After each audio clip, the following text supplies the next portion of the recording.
नमस्कार, वक्त हुआ है मसला का और मैं हूं आपके साथ गौरव राजेंद्र। मसला में आज चर्चा करेंगे प्री बजट को लेकर। जिस तरीके से सरगर्मियां तेज हो गई हैं, चारों तरफ जो है प्रदेश सरकार जो है मंथन करते हुए दिखाई दे रही है, तो वहीं हरियाणा सरकार ने आगामी वित्त वर्ष 2026-27 के बजट की तैयारी तेज कर दी है। और इसी कड़ी में मुख्यमंत्री नायब सिंह सैनी की अध्यक्षता में एक महत्वपूर्ण प्री बजट बैठक आयोजित की गई, जिसमें मुख्य रूप से किसान संगठनों और कृषि क्षेत्र से जुड़े विभिन्न पक्षकारों यानी स्टेक होल्डर्स के साथ में गहन मंथन किया गया। मुख्यमंत्री ने स्पष्ट किया कि आगामी बजट केवल एक वार्षिक वित्तीय विवरण नहीं होगा, बल्कि यह हरियाणा 2047 भविष्य उन्मुख हरियाणा के विजन को साकार करने की दिशा में एक बड़ा कदम है। किसानों के सुझावों पर जोर दिया जा रहा है। बैठक में प्रगतिशील किसानों और कृषि विशेषज्ञों ने भी इसमें हिस्सा लिया, तो वहीं मुख्यमंत्री ने उनके सुझावों को ध्यानपूर्वक सुनते हुए आश्वासन भी दिया कि कृषि क्षेत्र की मजबूती के लिए इन सुझावों को बजट में प्रमुखता दी जाएगी। तो आज इसी को लेकर जो है मसला में चर्चा करेंगे और जानने की कोशिश करेंगे कि 2047 के जो विजन को लेकर लगातार बजट पर फोकस किया जा रहा है और अग्रणी विकास के क्षेत्र में प्रदेश को नंबर 1 बनाने के लिए जो बजट है, जो योजनाएं, नीतिगत तौर पर जो सभी के सर्वहित कल्याणकारी जो बजट आने को है, ऐसे में सभी को सुझाव देते हुए उन सुझावों की प्रमुखता के साथ में उनमें सम्मिलित किया जाएगा। ये समझने की कोशिश करेंगे। सवाल यहां पर यह भी है कि क्या सरकार किसानों की आय बढ़ाने के लिए एमएसपी, सिंचाई, फसल विविधीकरण बजट में फोकस बढ़ाने जा रही है? क्या ग्रामीण इंफ्रास्ट्रक्चर जैसे कि सड़क, बिजली, पानी पर खर्च बढ़ना सरकार की प्राथमिकता को दर्शाएगा? क्या पशुपालन और डेयरी को अलग बजटीय सपोर्ट देने की भी तैयारी चल रही है? ये समझने की कोशिश करेंगे। समझने की ये भी कोशिश करेंगे कि उद्योग जगत से अगर बात की जाए कि ये बजट जो है सरकार का जो लक्ष्य है उसको लेकर हरियाणा को इंडस्ट्रियल और मैन्युफैक्चरिंग हब बनाने में कितना मददगार साबित होगा। मसला में आज पैनल से जो है चर्चा सीधे तौर पर और सीधे सवाल युवाओं से जुड़े हुए, शिक्षा से जुड़े हुए, रोजगार से जुड़े हुए, उद्योग से जुड़े हुए सभी पहलुओं पर जिस तरीके से जो है प्रदेश की भीतर जो है बजट की सुगबगाहट जो है तेज हो गई है और यहां पर स्टेक होल्डर्स के साथ में जो चर्चा चल रही है, जो मंथन चल रहा है, उनके सुझावों को प्रमुखता से सुना भी जा रहा है और यह आश्वासन भी दिया जा रहा है कि उनके विचारों को, सुझावों को प्रमुखता भी दी जाएगी बजट में।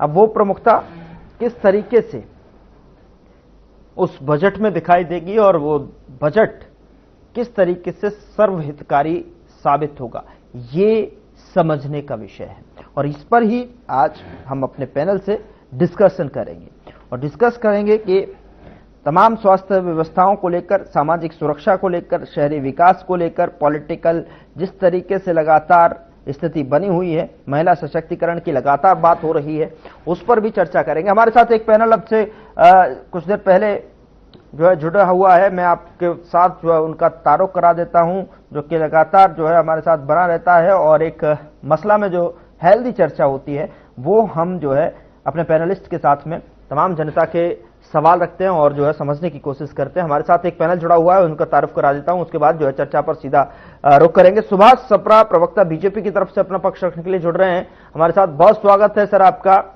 सुभाष सप्रा जी बीजेपी की तरफ से जुड़ रहा है। दीपक चौधरी, प्रवक्ता कांग्रेस की तरफ से जुड़ रहा है। बहुत स्वागत है दीपक भाई आपका भी।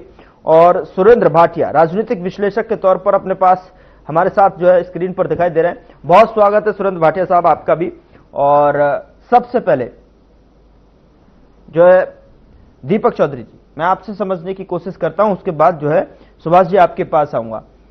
दीपक चौधरी जी, जो प्री बजट को लेकर लगातार सुगबगाहट तेज हो गई है, राजनीतिक गलियारे में जो है इसकी लगातार चर्चा है, हर नुक्कड़ पर जो है इसकी चर्चा हो रही है कि प्री बजट को लेकर जिस तरीके से सक्रियता जो है प्रदेश के भीतर की सरकार जो है दिखाती हुई नजर आ रही है, उससे कहीं ना कहीं सभी वर्गों को ध्यान में रखते हुए और स्टेक होल्डर्स के साथ में लगातार डिस्कशन चल रहा है, लगातार जो है मीटिंग्स हो रही हैं कि आने वाले बजट में जो प्रमुख कारण है और प्रमुख जो है मुद्दे हैं, यानी केंद्रित, यानी सेंटर में जो मुद्दे हैं तमाम तरीके के हितकारी, तमाम वर्ग के लिए, युवाओं से जुड़ा हुआ हो, शिक्षा से जुड़ा हुआ हो, रोजगार से जुड़ा हुआ हो, महिला सशक्तिकरण से जुड़ा हुआ हो, चाहे वो किसान से जुड़ा हुआ हो, सभी पर जो है फोकस बना हुआ है। और सबके इस डिस्कशन में जो सुझाव आ रहे हैं उनको कहा जा रहा है कि प्रमुखता के साथ में हम जो है इस बजट में लेकर आएंगे। और सीधा ये बजट जो है कहीं ना कहीं उस विजन को दिखाता है जो 2047 की बात कही जा रही है। तो फोकस में किस तरीके से धरातल पर दिखाई देगा, क्या रोड मैप होगा, क्या जो डिस्कशन में जो है स्टेक होल्डर्स के साथ में जो चर्चा चल रही है, सुझाव ली जा रहे, प्रमुखता के साथ दिखाई देंगे। Deepak ji, over to you. मेरी सबसे पहले तो सभी को शुभकामनाएं और जय हिंद, जय भारत, वंदे मातरम। और कांग्रेस का हाथ सदा सभी के साथ है। और हमने इस बजट को पढ़ा, समझा, 2026-27 जो प्री बजट लेकर आ रहे हैं और इस प्री बजट के अंदर केवल घोषणाएं हैं। आज से पहले भी 2024-25 का जो बजट आया था उसमें मेरे पास जो आंकड़े हैं वो मैं आपको बताऊंगा कि इन्होंने उस समय जो बजट घोषित किया था उसमें आप देखिए वो बजट कम से कम मतलब धरातल के ऊपर कहीं भी नहीं था। 13,47,486 करोड़ रुपए का इन्होंने बजट दिया था अभी 2024-25 में जी। और उस पे कोई कार्य नहीं हुआ। इन्होंने लाडो योजना चलाई, लाडो योजना के अंदर इन्होंने कोई काम नहीं किया। कौन सी लाडो को कितने पैसे दिए, इन्होंने शो किया कि हमने 5,000 करोड़ रुपया लाडो योजना को 2100 रुपए पर मंथ जो लाडो योजना में दिया जाएगा इन्होंने देने की घोषणा करी और अपने पत्र में लिखा कि हमने जो है 5,000 करोड़ रुपया दिया है। उसके बाद आपको दूसरी बात बताता हूं कि ये किसानों का बजट है, मुख्यमंत्री नायब सैनी जी कहते हैं। मुझे बड़ी खुशी होगी अगर किसानों के धरातल तक और किसानों के पास ये बजट सही ढंग से पहुंचे। मेरे ख्याल से 20 लाख करोड़ रुपए का बजट है ये। और इस बजट में सिर्फ केवल घोषणाएं हैं और घोषणाएं भी कैसी कैसी आपको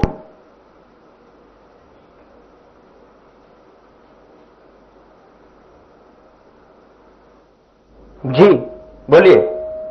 मुझे लगता है उनकी जो वॉइस है जो बीच में से इंटरप्ट हो गई। मैं आपके पास वापस आऊंगा। दीपक जी, आप अपनी बात कंप्लीट नहीं कर पाए, लेकिन सुरेंद्र जी मैं आपके पास आता हूं और आप जरा बताएं कि जो बजट है, प्री बजट है, जो प्रदेश के लिए किस तरीके का होने वाला है, क्योंकि तमाम कयास लगाए जा रहे हैं, तमाम तरीके से डिस्कशन जो है आगे बढ़ता नजर आ रहा है। लगातार जो है इसकी अध्यक्षता खुद जो है सीएम सैनी कर रहे हैं, लगातार जो है स्टेक होल्डर्स के साथ में चर्चा कर रहे हैं। किस तरीके का आपको दिखाई दे रहा है जो कि आने वाला जो बजट है, क्या उसमें जो है 2047 प्रमुख तौर पर जो है विजन के तौर पर दिखाया जा रहा है? क्या धरातल पर जो है सर्वहितकारी जो है ये बजट साबित होने वाला है? सुरेंद्र भाटिया साहब। ऐसा है जी गौरव जी, जो मुख्यमंत्री जी ने इस बार गुरुग्राम में, फरीदाबाद में, हिसार में प्री बजट पे लोगों की राय ली है वो एक अच्छी परंपरा है। बिल्कुल। लेकिन मेरा एक अलग से सोचना है। जी, हमें राय लेनी चाहिए, लेकिन हमें अपने बजट को समायोजित कैसे करना है, उसे खर्च कैसे करना है। अगर हम अपने बजट को देखें तो नया जो बजट आएगा, आप देखेंगे गौरव जी, 2.25 लाख करोड़ रुपए का बजट आएगा। लेकिन हमारे पास केवल खर्च करने के लिए, विकास कार्यों के लिए केवल 60,000 करोड़ रुपया ही बचते हैं।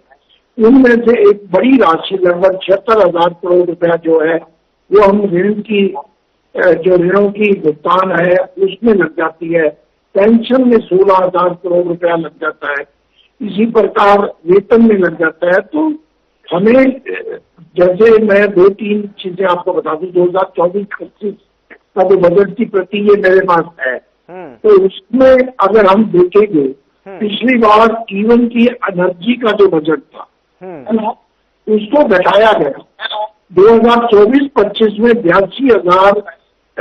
8,237 करोड़ एनर्जी से लगा गया था। 25-26 में वो 6,379 करोड़। किस प्रकार ये विकसित होगा? इसी प्रकार हम जब हेल्थ पे जाते हैं तो हेल्थ में बहुत कम पैसा बढ़ाया गया, जबकि आयुष्मान में खर्च होना है 2000 से ऊपर। जो दूसरे पोल पर जिसपे मेरा वीडियो चलता है, गौरव जी सपना जी की बीच में आवाज आ रही है। गौरव जी जी जी, मेरी आवाज मिल रही है आपको?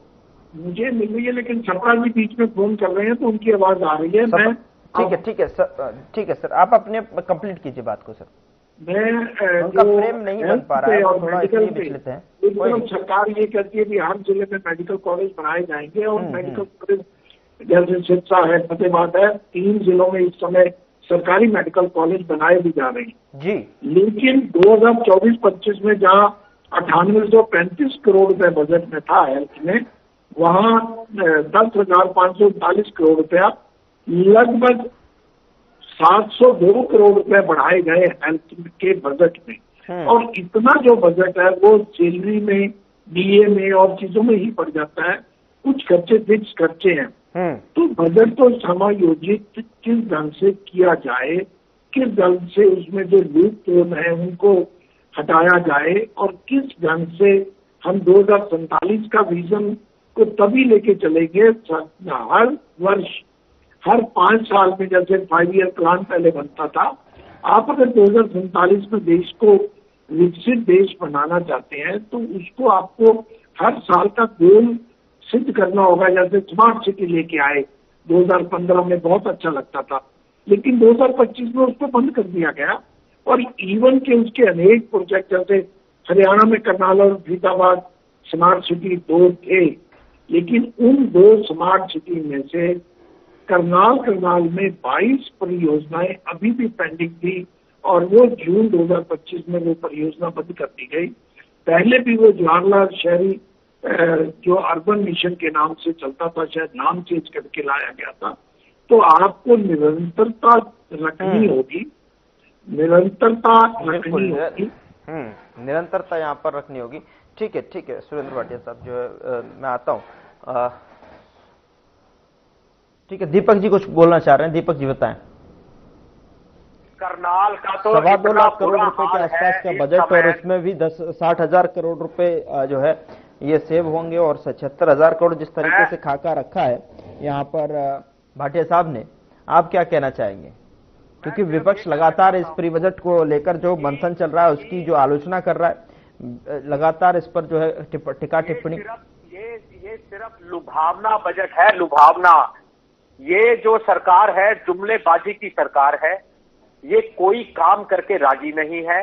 ये केवल मात्र फिगरिस्टिक जो है, कभी 20 लाख 1000 करोड़ तो कभी 137 करोड़, कभी कुछ करोड़। सबरा साहब को मेरी बात मिल रही है? मैं एक शब्द आपको बोलना चाहता हूँ कि करनाल जो स्मार्ट सिटी बना, आज आप जाके देखिए उसकी सड़कों के क्या हालात है। और हमारे करनाल में एक ही मेडिकल कॉलेज है, मैंने पिछली बार भी बोला था आपको, उसकी इतनी दयनीय दशा है कि मेडिकल कॉलेज के अंदर आदमी जाता बाद में है, पहले रेफर पहले हो जाता है, मतलब वो रेफर सेंटर बना हुआ है। और मेडिकल कॉलेज को क्या सुविधाएं देंगे नायब सैनी जी? मैं ये कहना चाहता हूं कि जनप्रतिनिधि का एक सबसे बड़ा फर्ज होता है कि जनता के बारे में सोचना। और ये क्या कह रहे हैं कि हम किसानों को दे रहे हैं, हम किसानों को एमएसपी देंगे। इतने किसान आंदोलन में शहादत में चले गए, 2 शब्द इनसे नहीं बोले गए कि भाई किसानों के लिए हमारे को बड़ी दया है, बड़े दुखी है। और उसके बाद वही काले कानून इन्होंने वापस लिए। ये कभी कानून बनाते हैं और उसी को वापस लेते हैं। अब मैं आपको मैं मान करता हूं सुरेंद्र भाटिया जी का, उन्होंने बहुत अच्छी बात कही कि इनको केवल मात्र नाम बदलने की आदत पड़ी हुई है। अभी मनरेगा का नाम बदलकर जी राम जी, विकसित भारत जी राम जी रख दिया इन्होंने। उसके बाद और अभी और नाम बदलेंगे। अरे आपने अगर योजनाएं लानी है तो अच्छी योजनाएं लाए ना, कोई अच्छा कार्य करे। और हम नाम से नहीं है परेशान, हम इनकी बातों से परेशान होते हैं। अब ये कहते हैं जी हमने इंडस्ट्री जोन बनाना है। अब इंडस्ट्री जोन बनाओ, आप फ्रेंडली जोन बना रहे हो। पीछे भी मैंने आपको बोला था, आज हरियाणा का AQI 450 से लेकर 500 तक जा चुका है। और इस AQI को कौन कंट्रोल करेगा? आप एक जलती भट्टी के ऊपर हमें घुमा रहे हो, आप वहां कुछ कंट्रोल नहीं कर रहे। बट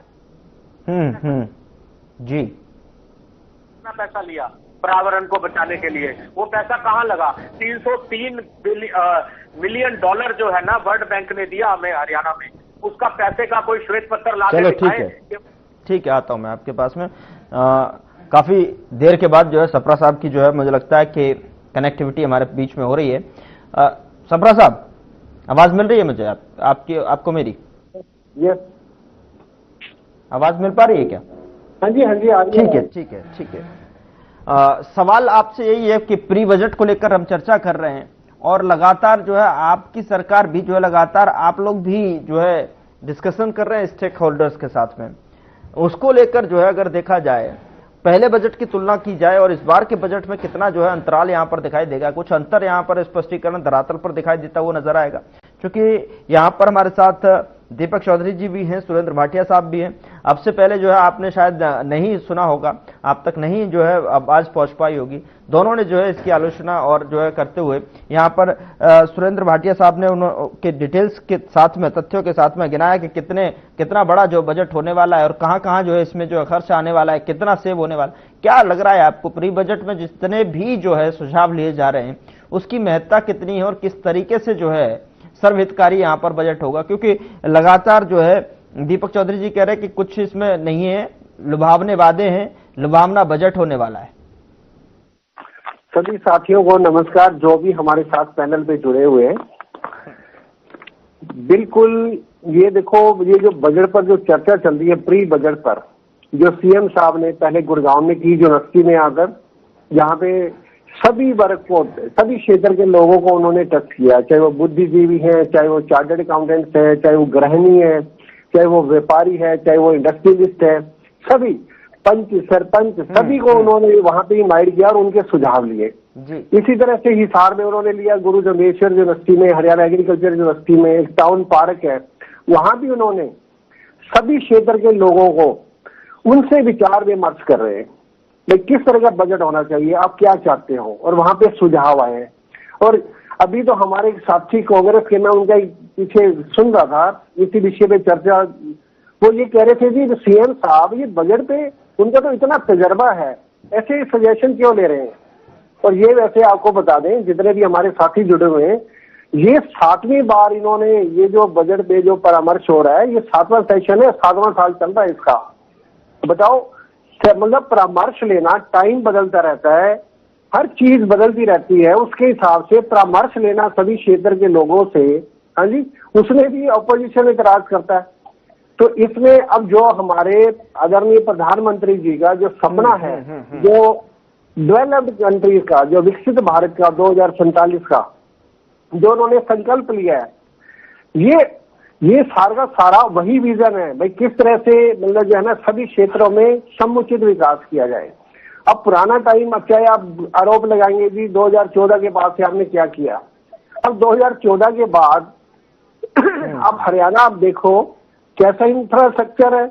अब नारनौल से चंडीगढ़ जाते हैं 4-5 घंटे में पहुंच जाते हैं फटाफट, गुड़गांव से चंडीगढ़ जाते हैं फटाफट, आपको पता ही नहीं, आप सोचते हैं पता नहीं कि हम कहाँ पे आ गए, मतलब कैसा। तो पहले हम रोहतक से जब दिल्ली से चंडीगढ़ जाते थे, रास्ते में सारे फ्लाईओवर टूटे फूटे बंद पड़े थे, कितना सालों हर जगह जाम ही जाम होता था।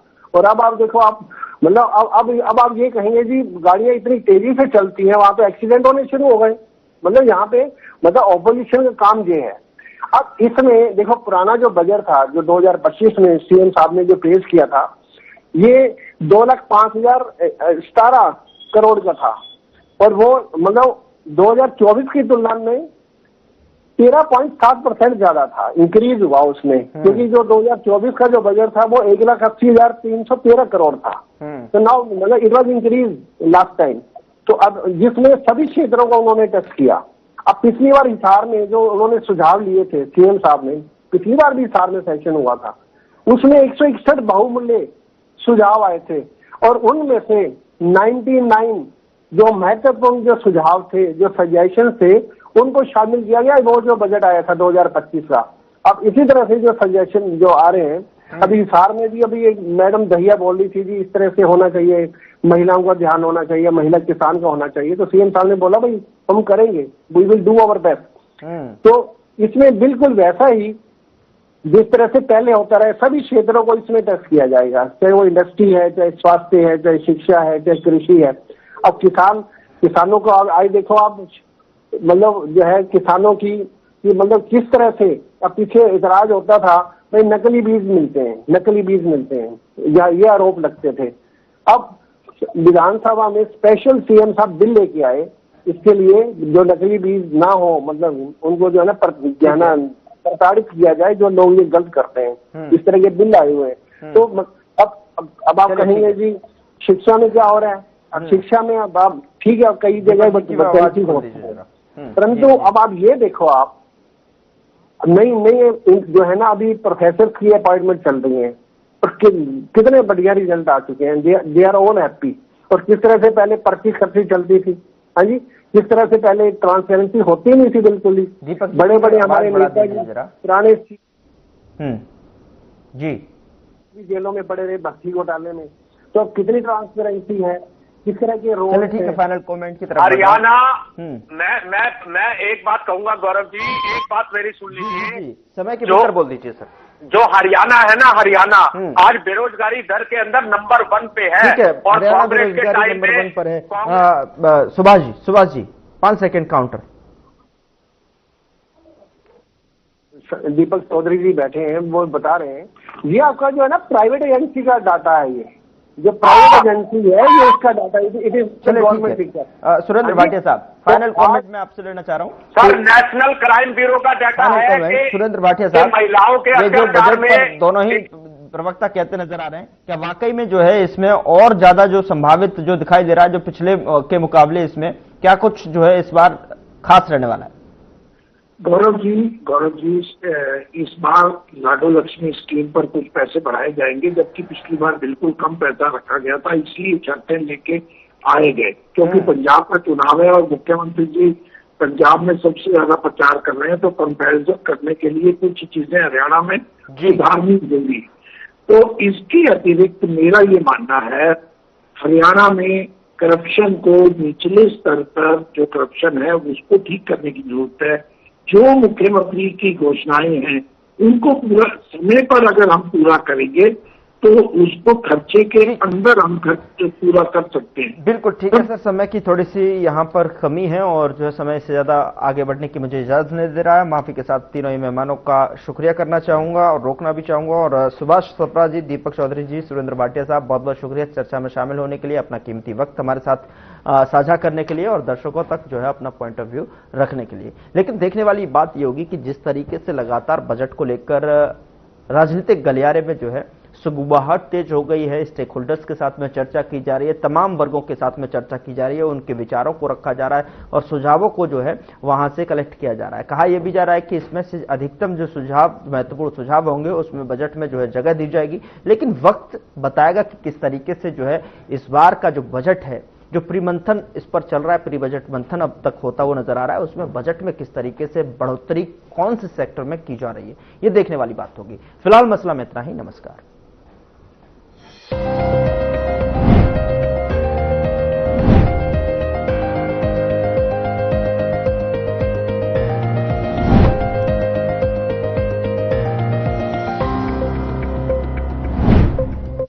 जॉइंट पेन के लिए डॉक्टर ऑर्थो ऑयल